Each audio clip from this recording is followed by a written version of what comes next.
Hello everyone, how are you? Fine, okay. आज हम class 8 chemistry के एलिमेंट्स, कंपाउंड्स और मिक्सचर वाले चैप्टर को अच्छे से डिटेल में पढ़ेंगे। जो फिजिकल चेंजेस और केमिकल चेंजेस वाला चैप्टर है वो आप मेरा वीडियो देख सकते हो, ठीक है।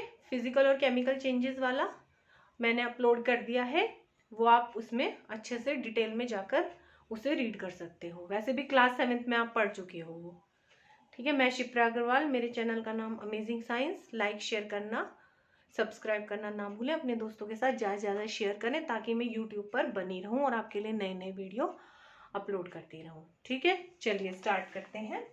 Elements, compounds and mixture. अब देखिए, इसमें सबसे पहले हम मैटर के बारे में जानेंगे। मैटर क्या होता है? आप बचपन से पढ़ते आ रहे हो।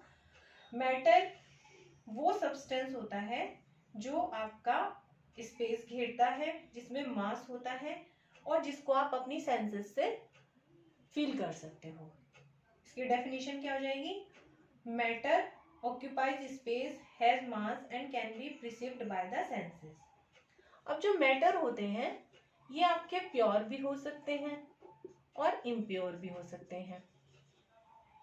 यानी कि मैटर को जो नेचर के अकॉर्डिंग है, उसकी नेचर कैसी हो सकती है? या तो प्योर हो सकती है और या फिर इम्प्योर हो सकती है। जो आपका प्योर सब्सटेंस होता है उसको आप फिर से, हम यहाँ पर नॉन लिविंग की बात कर रहे हैं, ये बात ध्यान रखिएगा। नॉन लिविंग, यहाँ पर हम नॉन लिविंग के बारे में जान रहे हैं। केमिस्ट्री पढ़ रहे हैं ना हम, और बायो में हम लिविंग के बारे में पढ़ेंगे। लिविंग वो हम जाएंगे बायो में, उसमें आपके वही एनिमल्स और कौन आएंगे? प्लांट्स आएंगे, ठीक है। तो यहाँ पर हम केवल नॉन लिविंग को ले रहे हैं, ओके। तो जो आपके नॉन लिविंग्स हैं उसमें आपके प्योर और इम्प्योर में दो कैटेगरीज में सब्सटेंसेस को बांटा गया है। प्योर सब्सटेंसेस में आपके एलिमेंट्स आते हैं और कंपाउंड्स आते हैं, जबकि जो इम्प्योर सब्सटेंसेस है उसमें आपके मिक्सचर्स आते हैं, ठीक है। फिर जो आपके एलिमेंट्स हैं इनको कई कैटेगरीज में डिवाइड किया गया है। Metal, non metals, metalloids, noble gases, ठीक है। कंपाउंड्स तो होते ही कंपाउंड्स है, अभी मैं पढ़ाऊंगी आपको। मिक्सचर्स फिर दो कैटेगरी में डिवाइड किए गए हैं, होमोजीनस और हेट्रोजीनस। तो ये आपको चार्ट थोड़ा सा देखना भी चाहिए और याद भी होना चाहिए, ठीक है। अब हमारे मेटल जैसे आयरन हो गया, एल्यूमिनियम हो गया, एल्यूमिनियम। नॉन मेटल्स जैसे हमारे सल्फर हो गया, कार्बन हो गया, ठीक है। मेटेलॉइड जो इन दोनों के प्रॉपर्टीज होती हैं जिनमें, जैसे कि सिलिकॉन, ठीक है। और नोबल गैसेस में आपके helium, argon, neon, xenon, radon, ये पूरा का ग्रुप हो गया। 0 ग्रुप होता है आपका, बड़ी क्लासेस में पढ़ेंगे। कंपाउंड का एग्जांपल जैसे कोई भी ले लो, ग्लूकोज ले लो, ठीक है, जो आप रोज खाते हो, कार्बोहाइड्रेट, सारे के सारे कंपाउंड में आते हैं। होमोजीनस जैसे एयर हो गया, हेट्रोजीनस जैसे ऑयल और वाटर का मिक्सचर हो गया, ठीक है। तो अब एलिमेंट्स, एलिमेंट्स क्या होते हैं हमारे? वो प्योर सब्सटेंसेस होते हैं, ठीक है। ये बेसिक यूनिट होती है किसकी? मैटर की। It is the basic unit of matter and can not be broken down into two or more simpler substances by any means। इनको एलिमेंट्स को आप किसी भी मेथड से, किसी भी मीन्स से दो या दो से ज्यादा घटकों में नहीं तोड़ सकते हो, ठीक है। क्लासिफिकेशन कर रखा है, ये क्लासिफिकेशन कर रखा है, डिवीजन नहीं, ठीक है। अब कंपाउंड्स, ये भी प्योर सब्सटेंसेस होते हैं, प्योर का पार्ट है। ये दो या दो से ज्यादा एलिमेंट्स के कॉम्बिनेशन से बनते हैं। जैसे ग्लूकोज का फॉर्मूला सबको पता है, C6H12O6। ये 3 एलिमेंट के कंपोजिशन से बना है कार्बन, हाइड्रोजन एंड ऑक्सीजन। ठीक है, ओके। अब आपका जो है ये कंपाउंड्स फिक्स्ड रेशो में, इसमें जो ये एलिमेंट्स होते हैं या एटम्स होते हैं, इनका एक फिक्स्ड रेशो होता है। देखो 6 1 जा 6 2 जा 6 1 जा 1:2:1 के रेशो में है ये। कार्बन डाइऑक्साइड ले लो 1:2 के रेशो में है। H2O ले लो 2:1 के रेशो में है। यानी कि इसमें जो एलिमेंट्स होते हैं वो कंबाइन करते हैं एक फिक्स्ड रेशो में, और इनको सेवरल मीन्स से ब्रोकन डाउन किया जा सकता है। कौन? कंपाउंड को। Compound can be broken down into its elements by chemical means. ठीक है। अब mixtures are impure substances. They are formed by the combination of two or more elements, compounds or both. भाई दो या ज़्यादा एलिमेंट मिलकर, दो कंपाउंड मिलकर, दो एलिमेंट दो कंपाउंड मिलकर, है ना, आपके मिक्सचर्स बनाते हैं। और इसमें substances are mechanically mix together in any ratio. किसी भी रेशो में वो हो सकते हैं। जैसे एयर मिक्सचर है बहुत सारी गैसेस का, O2 का, N2 का, CO2 का, आर्गन, इसमें बहुत सारी एंड सेवरल गैसेस बहुत सारी गैसेस हैं। और इसके अलावा भी आपका मॉइस्चर है, ये है, वो है, बहुत सारी चीज़ें इसमें पाई जाती हैं। अब हम सबसे पहले एलिमेंट को पढ़ेंगे। एलिमेंट्स क्या होते हैं? An element is a pure substance made up of one kind of atom only. Element वो प्योर सब्सटेंस होते हैं जो केवल एक प्रकार के एटम से बने होते हैं। और एटम जो होती है वो एलिमेंट की बेसिक यूनिट होती है। ये तो बेसिक यूनिट है किसकी? मैटर की। और एलिमेंट की बेसिक यूनिट कौन है? एटम। एलिमेंट की बेसिक यूनिट कौन है? एटम। ठीक है। तो एटम क्या होता है? Atom is the smallest particle of an element which may or may not exist on its. ठीक है, ये रह भी सकता है और नहीं भी रह सकता। जैसे हीलियम है ना, ऑक्सीजन का एक एटम नहीं रहेगा, नेशेंट ऑक्सीजन जिसको आप बोलते हो, है ना। कार्बन का एक एलिमेंट एक एटम रह लेगा, नाइट्रोजन का नहीं रहेगा। ठीक है, इसी तरह से। तो अब एटम को हम further, an atom is further divisible as seen today into किस किस में कर सकते हैं? न्यूक्लियस और ऑर्बिट्स में। ठीक है, ये मैं बना रही हूँ एक एटम, ये इसका न्यूक्लियस है और ये इसके चारों ओर क्या है? आपके ऑर्बिट्स हैं। और ये आपका न्यूक्लियस है, सेंट्रल पार्ट जो है। ठीक है। तो न्यूक्लियस क्या होता है? Nucleus in the centre of the atom contains proton and neutron. इसमें जो न्यूक्लियस के अंदर होते हैं वो कौन होते हैं? प्रोटॉन होते हैं एंड न्यूट्रॉन होते हैं। ठीक है। प्रोटॉन्स के ऊपर पॉजिटिव चार्ज होता है और ये न्यूट्रल होते हैं। न्यूट्रॉन जो है आपके न्यूट्रल, प्रोटॉन P पॉजिटिव। ठीक है। ऑर्बिट्स चारों ओर, ठीक है, जिनमें की न्यूक्लियस के जो कवरिंग होती है, surrounds the nucleus in which revolve electrons. जो इलेक्ट्रॉन्स होते हैं वो आपके ऑर्बिट्स में घूमते रहते हैं। ये हैं आपके इलेक्ट्रॉन्स। कैसे होते हैं? नेगेटिवली चार्ज होते हैं। ठीक है, आ रहा है आपकी समझ में? अब एलिमेंट्स के बारे में हम बहुत डिटेल में पढ़ेंगे। ठीक है।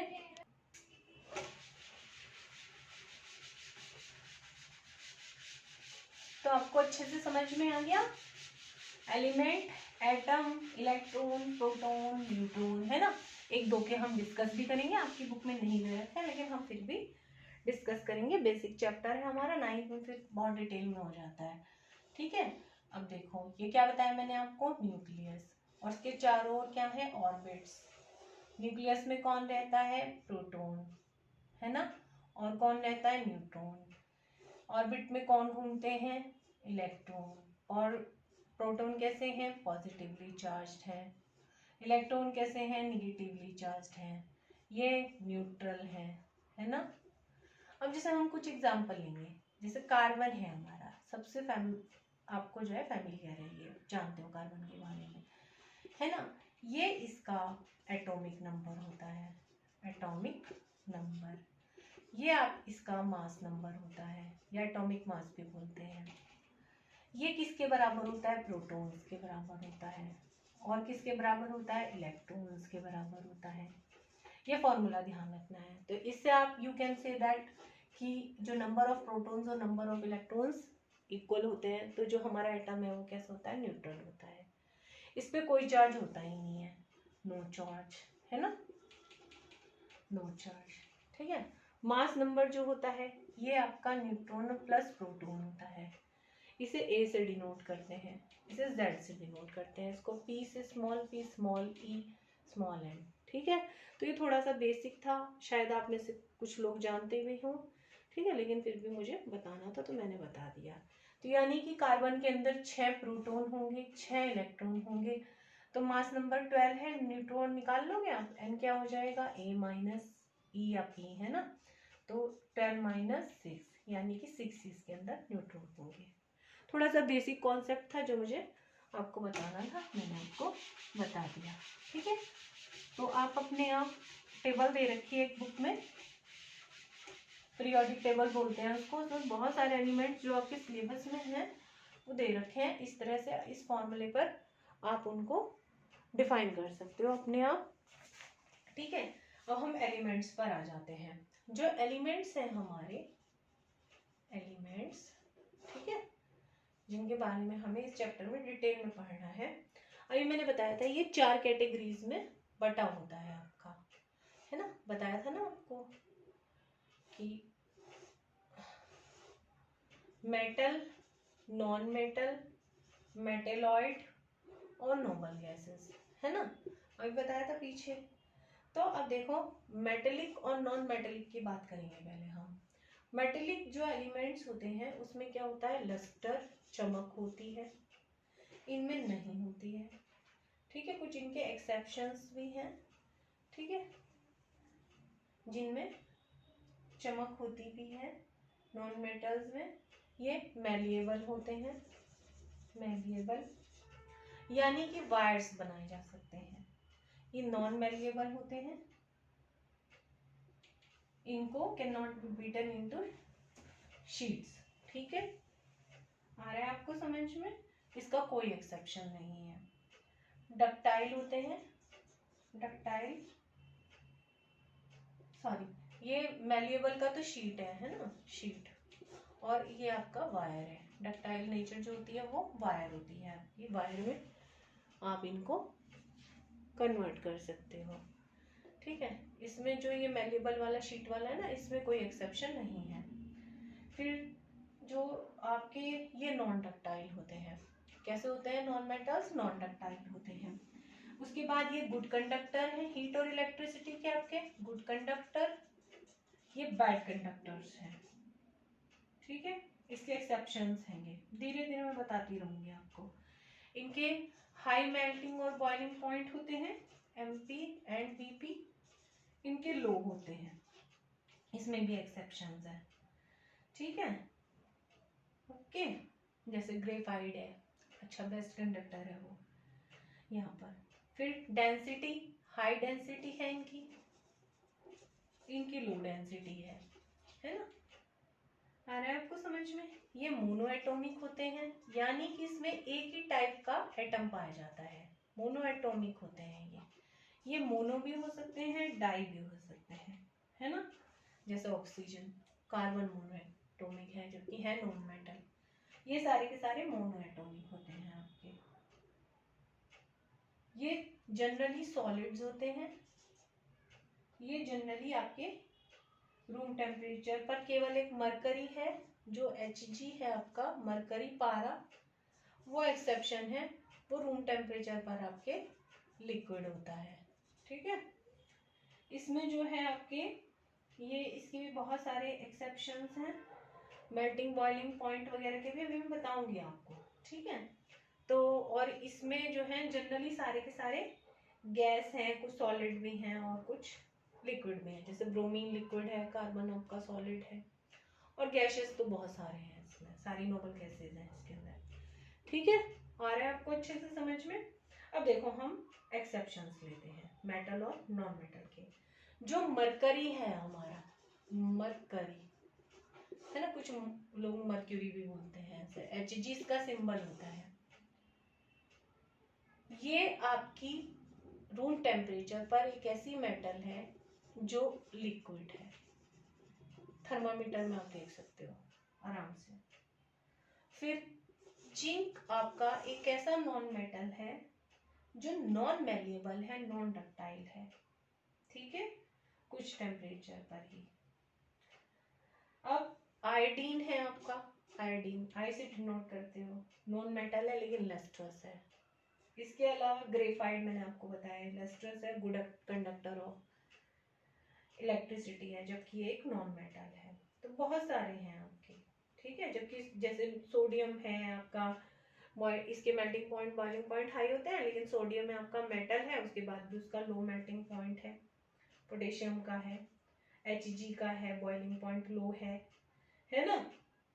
तो बहुत सारे, जैसे आपका जो है इरेडियम है, ठीक है, इरेडियम है आपका, ऑस्मियम है, उनके हाई डेंसिटी हैं, हाई डेंसिटी, जबकि वो नॉन मेटल है आपके, मेटल है कुछ। लिथियम है आपका, लिथियम Li, ये आपका लाइटेस्ट मेटल है, ध्यान रखिएगा, लाइटेस्ट मेटल। तो जो आते जाएंगे मैं बताती जाऊंगी आपको। टंगस्टन है, W से डिनोट करते हैं टंगस्टन को, इसका हाईएस्ट मेल्टिंग पॉइंट है आपका। ठीक है, तो ये चीजें आपको याद रखनी है। उसके बाद आपके मेटेलॉइड, मेटेलॉइड्स क्या होते हैं? मेटेलॉइड्स वो एलिमेंट्स होते हैं जो मेटल और नॉन मेटल दोनों की प्रॉपर्टीज को शो करते हैं और केमिकली रिएक्टिव होते हैं। ये भी मोनोएटॉमिक होते हैं। ठीक है, इसके अलावा नोबल गैसेस वो एलिमेंट्स है which occur in traces in the atmosphere in gaseous state. जैसे आर्गन हो गया आपका, नियॉन हो गया, ये केमिकली इनर्ट होते हैं, इनएक्टिव होते हैं। क्यों? क्योंकि जो इनका आउटर मोस्ट शेल है वो कंप्लीट होता है, उसमें 8 और 18 2 Hg में 2 होते हैं ना, आर्गन नियॉन में 8 इलेक्ट्रॉन है, फिर 18 इलेक्ट्रॉन है। तो ये कंप्लीट है इनका आउटर मोस्ट शेल। जो वैलेंस शेल है इनका वो कंप्लीट हैगा, तो इस वजह से ये इनर्ट होते हैं, इनएक्टिव होते हैं। ये भी मोनोएटॉमिक है। कैसे है? मोनोएटॉमिक, ये भी मोनोएटॉमिक है आपके। तो इसमें से कुछ हम मेटल, नॉन मेटल और मेटेलॉइड और नोबल गैस के बारे में बात कर लेंगे। जैसे हमारे मेटल्स हैं, कौन कौन से मेटल्स हैं हमारे भाई, सोडियम हो गया, पोटेशियम हो गया, है ना, पूरे फर्स्ट ग्रुप के एलिमेंट्स जो हैं आपके। इसके अलावा गोल्ड हो गया, सिल्वर हो गया, टंगस्टन हो गया आपका, प्लेटिनम हो गया, बहुत सारे मेटल्स के एग्जाम्पल हो गए। बुक में आपके बहुत सारे दे रखे हैं, ये आप पढ़ सकते हो, मैं आपका टाइम खराब नहीं कर रही हूँ। ठीक है, नॉन मेटल में मैंने आपको बताया, अब हाइड्रोजन है, नाइट्रोजन है, ऑक्सीजन है, chlorine, fluorine, bromine, carbon, sulphur, silicon, phosphorus है। मेटेलॉइड में बहुत सारे आपके boron, silicon, germanium, arsenic, antimony, tellurium, polonium है। नोबल गैसेस में तो आपके पूरे 0 ग्रुप के जो एलिमेंट्स है, helium, argon, neon, xenon, radon, krypton, ये सारे के सारे आपके 0 ग्रुप में आते हैं। ठीक है, अब हम जो है आपके मॉलिक्यूल्स के बारे में बात करेंगे, जो हमने पढ़ा है, जो आपके डायटम्स आएंगे, है ना। अब हम एटम के बारे में बात कर चुके हैं, अब हम किसके ऊपर बात करेंगे? मॉलिक्यूल्स के बारे में बात करेंगे। एलिमेंट्स के बारे में हम काफ़ी डिटेल में जान चुके हैं। तो हमारा देखिएगा आप मॉलिक्यूल्स।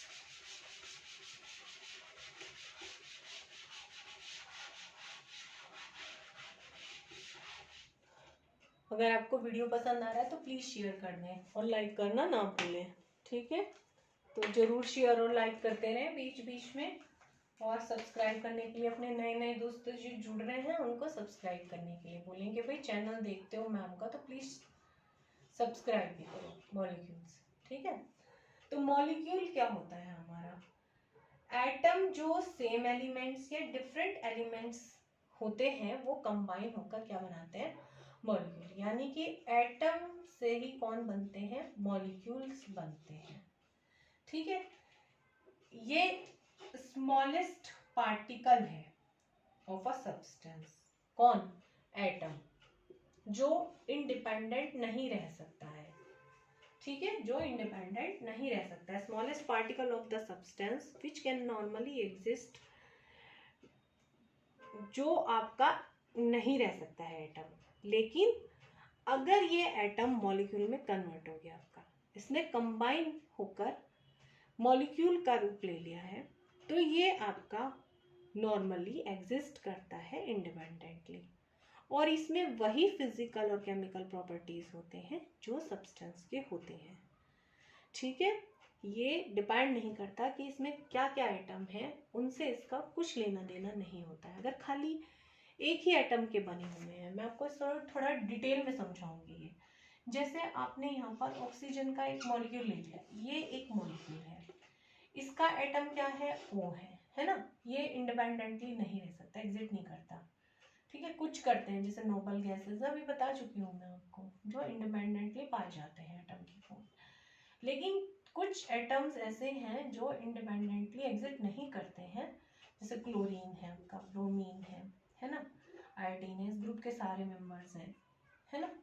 तो ये ऑक्सीजन है आपका, तो ये आपके दो मिलकर एक ऑक्सीजन का मॉलिक्यूल बनाते हैं, डायटोमिक है ये मिलकर दो क्लोरीन का एक मॉलिक्यूल, ये दो मिलकर ब्रोमीन का एक मॉलिक्यूल। ये एक ही ग्रुप में नहीं है, ये 6th ग्रुप में है, ठीक है, 16 ग्रुप में, और ये आपके 17 ग्रुप में है। ये आप बाद में जब पीरियोडिक टेबल पढ़ोगे उसमें डिटेल में पढ़ोगे, यहाँ पे जाने की जरूरत नहीं है, अलग अलग उसमें लगाए जाते हैं।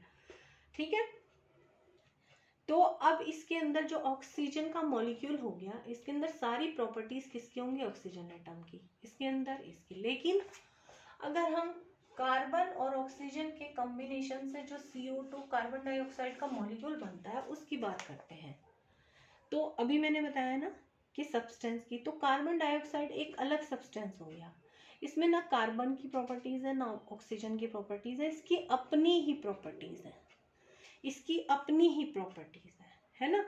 अब एक टर्म आती है एटोमिसिटी। एटोमिसिटी किसे कहते हैं, जितने एटम्स या जितने किसी भी एलिमेंट के जितने एटम्स आपस में ज्वाइन होकर एक मॉलिक्यूल बनाते हैं, उसे हम उसकी एटोमिसिटी कहते हैं। जैसे यहाँ पे दो एटम है, एक मॉलिक्यूल बनाया, तो इसकी एटोमिसिटी कितनी होगी, 2। ठीक है, आगे समझ में। अब कुछ एलिमेंट्स हैं जो आपके सिंगल ही पाए जाते हैं, तो सिंगल ही मॉलिक्यूल होगा, जैसे एग्जिट करते हैं, सोडियम हो गया, पोटेशियम हो गया, एल्यूमिनियम हो गया, तो ये सिंगल ही पाए जाते हैं, आपके सिंगल एटम की फॉर्म में ही होते हैं। उन्हें मॉलिक्यूल, सोडियम का मॉलिक्यूल, पोटेशियम का मॉलिक्यूल, एल्यूमिनियम का मॉलिक्यूल, ऐसे बोलेंगे हम। नोबल गैसेस हैं सारी, हीलियम, नियॉन, आर्गन, है ना। कुछ आपस में एलिमेंट ज्वाइन होकर दो एटम मिलकर ये बना रहे हैं, है ना। हाइड्रोजन भी ले लो, ये भी अकेले नहीं रह सकता, H2 के रूप में ही रह सकता है ये।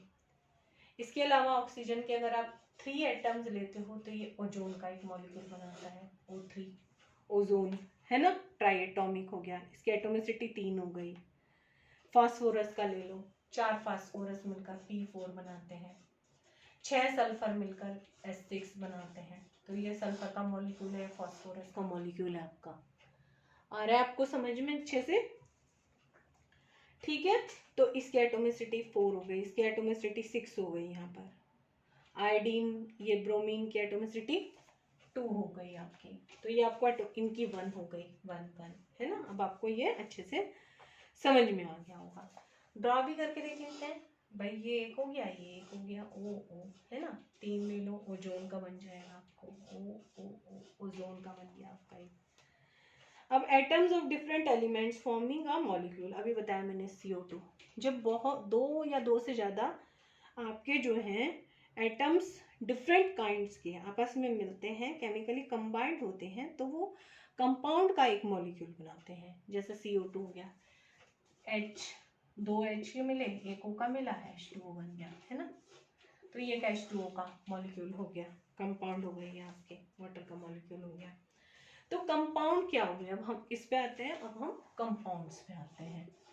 कंपाउंड्स, ये हमारे क्या हो गए, कंपाउंड्स हो गए ये, ठीक है। तो ये हमारे कंपाउंड्स हो गए। तो हम कंपाउंड्स के बारे में बात करते हैं। Compound is a pure substance made up of 2 और मोर डिफरेंट, जैसे ग्लूकोज का ले लो आप, C6H12O6, इसमें 3 एटम है, कार्बन, हाइड्रोजन और ऑक्सीजन, ठीक है। अच्छे से समझ में आ रहा है आपको। तो ये आपके कंबाइन कर रहे हैं, लेकिन एक फिक्स्ड रेशियो में कंबाइन करते हैं, डेफिनेट प्रपोर्शन होता है इनका। कंपाउंड इज ऑलवेज होमोजीनस होते हैं, आइडेंटिकल कंपोजिशन होता है इनका। पार्टिकल्स एक टाइप के, मतलब जैसे हम एक कार्बन डाइऑक्साइड के एक पार्टिकल का बात करें कंपाउंड की, तो उसमें एक ही तरह के होंगे, are of one kind. Compounds have definite set होता है प्रॉपर्टीज का। जैसे कार्बन डाइऑक्साइड का मॉलिक्यूल आप कहीं से भी इसको अचीव कर लीजिए, केमिकली बना लीजिए, लेबोरेटरी में या एटमॉस्फेयर से, या आप अपने ब्रीथिंग में जो एक्सहेल कर रहे हैं उसमें ले सकते हैं। तो हर जगह कार्बन डाइऑक्साइड की सेम प्रॉपर्टीज होंगी, ठीक है। Elements in the compound do not retain their original properties. अभी बताया ना कि जैसे इसके अंदर कार्बन और ऑक्सीजन की कुछ वो नहीं है, अपना है इसका, इंडिविजुअल प्रॉपर्टीज है इसकी। Components in a compound can be separated by chemical means, केवल केमिकल मीन्स से ही इनको आप सेपरेट कर सकते हो। भाई इसे दोबारा से आप केमिकल ब्रेक कर दो आप इसको, तो कार्बन आपको अलग मिल जाएगा, ऑक्सीजन आपको अलग मिल जाएगी। पानी का आप हाइड्रोलाइसिस कर दीजिए, आपको H2 मिल जाएगा, ऑक्सीजन मिल जाएगी, ठीक है, ओके। अब हमारा एलिमेंट और कंपाउंड में दोनों में डिफरेंस देख लेते हैं। एलिमेंट्स जो होते हैं one kind of atoms only, जैसे कार्बन ऑक्सीजन, इसमें 2 या 2 से ज़्यादा तरह के एटम्स होते हैं। एलिमेंट्स को can not be broken down into 2 और more simpler substances by physical और केमिकल मींस, इनको कर सकते हो, अभी बताया है मैंने आपको। Elements have their own set of properties. भाई कार्बन की अपनी प्रॉपर्टी है, ऑक्सीजन की अपनी है, क्लोरीन की अपनी है। जैसे आप यहाँ पे देखोगे कार्बन ऑक्सीजन से कौन बना, कार्बन डाइऑक्साइड बना है। तो कार्बन जो है आपका वो आपका कंबस्टेबल है, ये ऑक्सीजन जो है कंबशन को सपोर्ट करता है। लेकिन अगर हम कार्बन डाइऑक्साइड की बात करते हैं तो it is non combustible, non supporter of combustion, मतलब इसकी प्रॉपर्टीज इन दोनों से बिल्कुल डिफरेंट हो गई। हाइड्रोजन की अपनी प्रॉपर्टीज है, ऑक्सीजन की अपनी, वाटर बिल्कुल टोटली डिफरेंट है। वाटर देखते हो आप तीनों मेटल्स में पाया जाता है, मेटल के तीनों स्टेट्स में पाया जाता है, सॉलिड, लिक्विड और गैस, ठीक है, ओके। तो अभी हमारी देखो वीडियो थोड़ी सी लेंथी होने जा रही है, मैं मिक्सचर पे एक अलग से वीडियो बना दूंगी आपकी, है ना। तो आप हम जो है मिक्सचर, क्योंकि अलग सा बहुत ही लेंथी से टॉपिक हो गया, इसमें खाली हम मिक्सचर की डेफिनेशन के बारे में बात कर लेते हैं। मिक्सचर जो है हमारे, mixture term, mixture is made up of 2 और मोर सब्सटेंसेस, एलिमेंट्स और कंपाउंड्स बोथ। भाई मिक्सचर किसका हो सकता है, H2O को पानी के अंदर आप ग्लूकोज को डिजोल्व कर दो तो ये एक मिक्सचर बन गया आपका। इसमें 2 आपने कंपाउंड घोल दिए, भाई पानी के अंदर आपने ग्लूकोज को डिजोल्व किया है ना। और किसी भी प्रपोर्शन में घोल सकते हो। भाई मीठा पानी बनाना है आपको, ग्लूकोज का पानी बनाना है, तो आपका अपने टेस्ट के अकॉर्डिंग 2 चम्मच, 3 चम्मच, 4 चम्मच, जिसको जैसा भाई। नमक को, NaCl को आप पानी में घोल दीजिए, NaCl को ले लीजिए, उसको वाटर में डिजोल्व कर दीजिए, है ना, तो नमक का सॉल्यूशन बन जाएगा आपका, है ना। तो ये आपका मिक्सचर हो गया, सॉल्ट सॉल्यूशन बोलेंगे जिसे आप। इसके अलावा गन पाउडर को आप जो है घोल सकते हो। ब्रास मिक्सचर है आपका, ब्रास है ना, ब्रास किस किस का मिक्सचर है, कॉपर और जिंक का मिक्सचर है। ये दोनों में आपकी जो है अलग अलग एलिमेंट है, लेकिन वो मिक्सचर जो ब्रास का है वो अलग है बिल्कुल। तो इस तरह से फिर ये होमोजीनस, हेट्रोजीनस होते हैं आपके मिक्सचर्स। होमोजीनस जो यूनिफॉर्मली मिक्स्ड होते हैं, है ना, जैसे भाई ये दोनों यूनिफॉर्मली मिक्स्ड हुआ है, तो ब्रास भी एक मेटल की फॉर्म में ही आपको मिल गया। ब्रास के आप अलग से वो नहीं कर सकते। सॉल्ट और वाटर आपके होमोजीनस का हो गया, अल्कोहल वाटर का हो गया, एयर हो गया होमोजीनस का एग्जांपल। हेट्रोजीनस जिसमें आप नॉट यूनिफॉर्मली मिक्स करते हो, जैसे आप मड को घोल दो, मिट्टी को घोल दो आप वाटर में, मिट्टी अलग ही अलग तैरती रहेगी। सैंड को घोल दो वाटर में, ऑयल को घोल दो वाटर में आप, है ना। आयरन और सल्फर को मिक्स कर दो, आयरन को अलग फीलिंग्स को देख लोगे आप, सल्फर को अलग पहचान लोगे, ठीक है। तो वो हेट्रोजीनस होते हैं आपके। बस आज की वीडियो में हम इतना ही रखते हैं, फिर आपके लिए हम मिक्सचर पे बहुत डिटेल में अलग से वीडियो लेकर जरूर आएंगे। थैंक यू और take care, bye bye. Channel को लाइक करना, शेयर करना, सब्सक्राइब करना मत भूलना। बाय।